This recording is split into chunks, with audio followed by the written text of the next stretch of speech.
Ya, Assalamualaikum warahmatullahi wabarakatuh. Assalamualaikum warahmatullahi wabarakatuh. Jadi kehadiran di sini ini yang kedua kali untuk menanyakan program keberlanjutannya dan keterlaksanaannya. Menurut Bapak apa yang sudah berjalan baik? Program apa yang sudah berjalan dengan baik? Dari segi program sekolah, alhamdulillah berjalan baik dari mulai sekolah sampai juga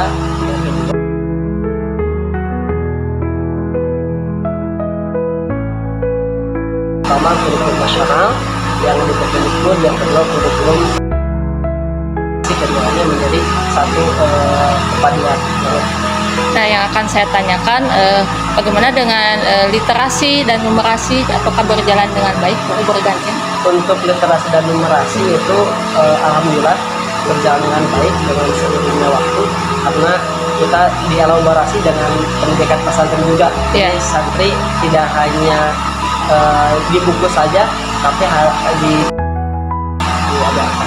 Sistem strategi apa yang digunakan biasanya untuk literasi. Kita sistemnya yang pertama dari segi bacaan, Yeah. yang kedua dari komunikasi atau debat antar siswa, dan wajib tulisan juga, wajib karangan. Ada masalah dalam pelaksanaan literasi numerasi ini? Nah, masalahnya paling dari segi fasilitas dan karakter anak sih, Yeah. bisa diawasi gitu. Kalau di perdebat itu kan anak inklusif gitu, jadi Berarti ada harus beberapa strategi yang dilakukan ya. seperti itu. Nanti mungkin next lagi kalau boleh pakai HP lah gitu untuk atau menyediakan kertas untuk mereview apa ya, mungkin begitu ya. Ya. Lalu dengan kombalnya bagaimana, berjalan dengan baik? Untuk kelompok kombalnya di sini 2 minggu sekali. 2 minggu sekali. Nah, itu yang dibahas apa ya? Kita dari segi program, Yeah. kedua dari kedisiplinan anak, dari sebuah seragam, karakter anak, dan yang tadi juga dikatakan literasi dan numerasi juga. Kan di dalam penyusunan kenapa ini literasi, numerasi dan kombal itu tentunya bertujuan untuk meningkatkan kualitas pembelajaran ya Pak ya. Nah, itu perlu ditekankan kembali. Tadi kombal 2 minggu sekali ya. Apa yang dibahas Pak Pes? Dari segi kehadiran siswa, analisis siswa adanya berapa tuh, apakah tiap minggu itu naik atau turun, kondisinya yang kering dan musim sakit ya, ada analisa juga, banyak yang pulang juga, itu udah analisa. Yang kedua dari segi KBM, apakah semua guru kehadirannya full atau 50-50, itu juga Dibahas juga. Bagaimana dengan pembelajaran, sistem pembelajaran, metode pembelajaran yang kemarin sudah disampaikan, Ya, pembelajaran mendalam, perlu dibahas juga mungkin ya. Ya, Lagi. boleh. Secara bergantian sharing untuk berbagi mungkin gitu. Antar guru ya bergantian ya, minggu ini siapa, minggu Iya, ini. iya, betul. Jadi siapapun pengisinya bisa siapa saja gitu, yang untuk berbagi gitu ya. Lalu RKT itu isinya apa Pak? Dari mana Pak? Untuk RKT itu kan kita susun berdasarkan perencanaan dan kebutuhan sekolah. Kalau untuk program seperti yang sudah disampaikan barusan, kita yang mengacu juga ke kementerian pendidikan. Kemudian untuk program kita kolaborasi juga dengan pesantren.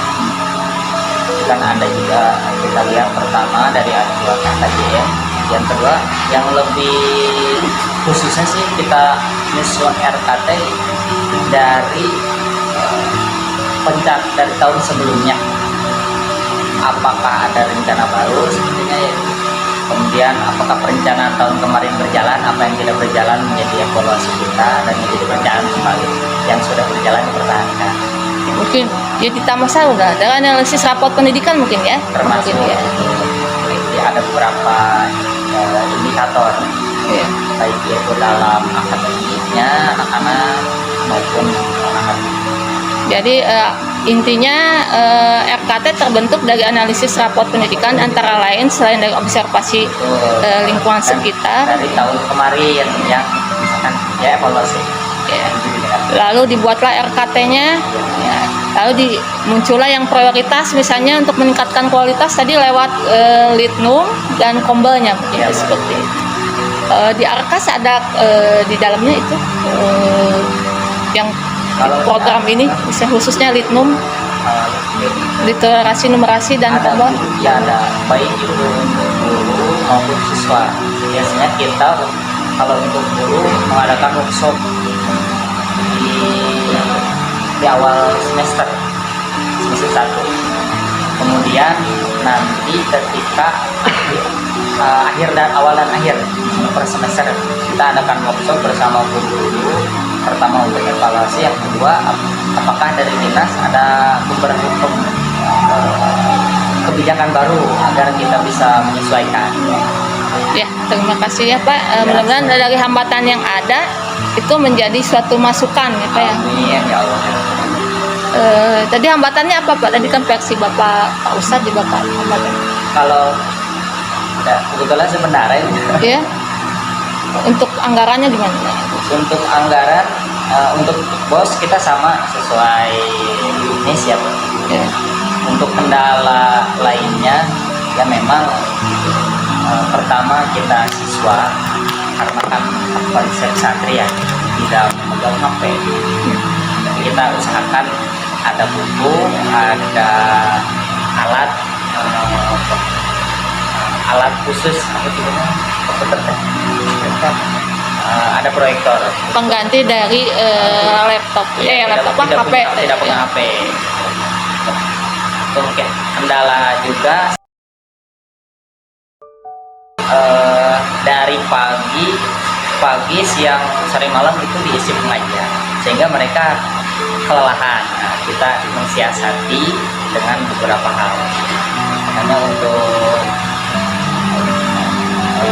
kendala yang tadi, yang pertama memang siswanya kita harus lebih memahami, memperhatikan dan merencanakan dengan baik untuk program.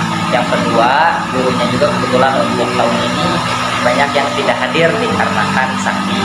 Mungkin lagi cuaca itu panas. Ya, jadi nanti hambatan untuk yang gurunya bagaimana nanti bisa Ya, dilakukan. mungkin untuk salah satu solusi kita yang pertama ada guru installer, Ya. ada guru. Kemudian tadi untuk literasi HP, kalau yang digital pakai HP pakai Infokus gitu Ya, tadi. gitu. Terima kasih Pak ya, itu masukannya dan bermanfaat ya. Dari permasalahan yang prioritas dulu kan, Bapak dapat dari yang prioritasnya dari mana? Dari analisis raport dan lingkungan Ya, kan, betul. akhirnya Dan lingkungan. diprioritaskan beberapa, diantaranya itu. Ya betul.